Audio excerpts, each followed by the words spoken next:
E agora a gente fala então de preservar a floresta. Nunca foi tão importante, né, esse fato, não só pela mitigação de gases de efeito estufa na atmosfera, mas também porque a recuperação de florestas em pequenas propriedades pode resultar na produção de 156 milhões de toneladas de alimentos. Um estudo inédito do Instituto Escolhas revelou os benefícios que podem resultar da recuperação de 12 milhões de hectares de florestas até 2030. Essa, inclusive, é a meta estipulada pelo Brasil no Acordo de Paris. E a gente fala um pouquinho mais sobre esse assunto agora com Patrícia Pinheiro, que é gerente de projetos do Instituto Escolhas. Seja muito bem-vinda, Patrícia.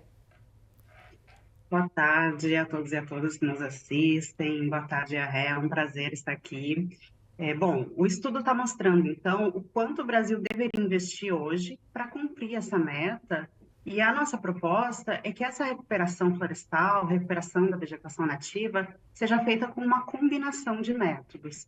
Então, especificamente para a produção de alimentos, o estudo identificou que a recuperação de cerca de 1 milhão de hectares desmatados em áreas de preservação permanente, segundo o Código Florestal, das pequenas propriedades, especialmente da agricultura familiar, pode produzir o equivalente a 156 milhões de toneladas a mais de alimento ao longo de 30 anos. E também pode gerar uma receita de 260 bilhões a mais, ou seja, isso tudo a partir da implementação de sistemas agroflorestais. Essa receita é quase 8 vezes o valor a ser investido de 33 bilhões. Perfeito. E para a gente investir, né, para a gente conseguir fazer esse investimento, para ter esses benefícios todos, como que a gente conseguiria conseguir esses recursos, né? Onde está aí o gargalo para a gente conseguir atingir essa possibilidade?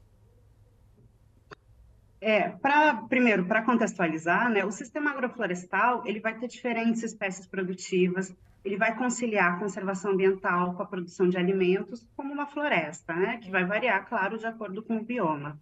Então, a gente tem desde as árvores nativas, frutíferas, madeireiras, até o cultivo agrícola de ciclo curto, como milho, feijão, entre outros, né?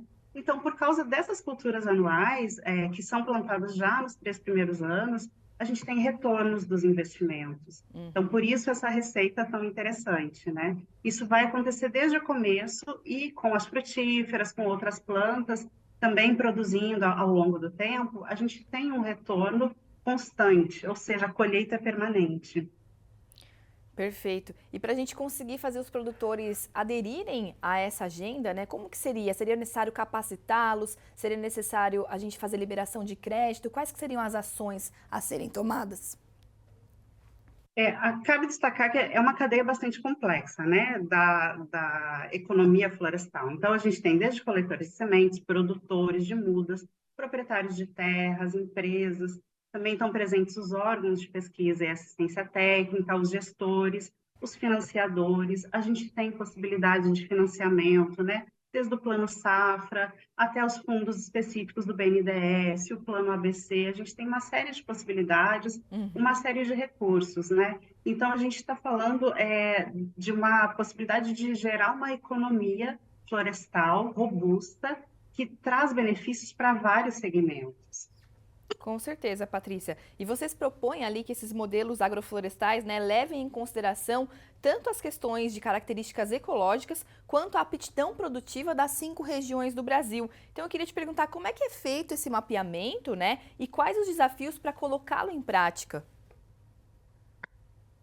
O mapeamento foi feito, primeiro, adequado às exigências legais do Código Florestal, né? Então, considerando características ecológicas das paisagens, para pensar essa composição, que pode ser desde a restauração ecológica, produção madeireira e também a produção de alimentos, que é os dados que a gente está trazendo agora, né? Então, a gente trabalhou com os déficits de vegetação nativa dos imóveis rurais, dentro dos 12 milhões de hectares, mas também com o potencial de regeneração natural de cada bioma, de cada região. Então, áreas que têm um baixo e médio potencial de regeneração, elas precisam de uma atuação mais ativa, né? Os métodos de restauração são mais ativos. E aí que entra, por exemplo, o sistema agroflorestal e a produção de madeira, entre outros. Perfeito. Patrícia, muito obrigada pela sua participação aqui com a gente. Parabéns pelo estudo de vocês, mostrando todo esse potencial que nós temos aí a recuperar florestas em pequenas propriedades. Foi um prazer falar com você.